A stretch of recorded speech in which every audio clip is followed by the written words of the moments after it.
Gjatë muajit maj janë gjobitur 45.375 qytetarë për shkak të shkeleve që kanë bërë në komunikacion. Ministria e Punëve të Brendshme informoi se në periudhën nga 1 maj 2026 deri më 31 maj 2026 përmes sistemit Qyteti i Sigurt në zonat urbane dhe korridoret ku janë vendosur kamerat janë regjistruar gjithsej 28.494 shkele të trafikut. Ndërkaq, si rezultati kontrollave të rregullta të trafikut të kryera nga zyrtarët e policisë nga të gjitha departamentet e punëve të brendshme në rrugët në të gjithë vendin, janë regjistruar 16.885 urdhër parkesa për shkak të shkeleve në komunikacionin rrugor.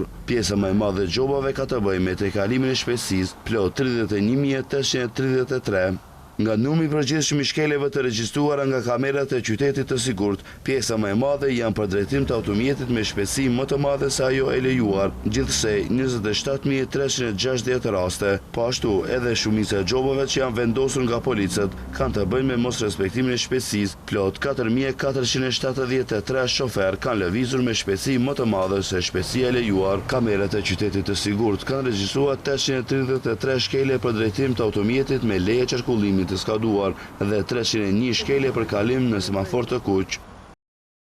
Po ashtu janë shqiptuar gjithsej 781 masa ndalimi për drejtimin e parregullt të automjetit, prej tyre 295 janë për kalim në semafor të kuq, ndërsa 486 për tejkalim të shpejtësisë, nga të cilat 347 për shpejtësi mbi 80 km/h në zonë të banuar dhe 83 për shpejtësi mbi 170 km/h në zonë të pabanuar.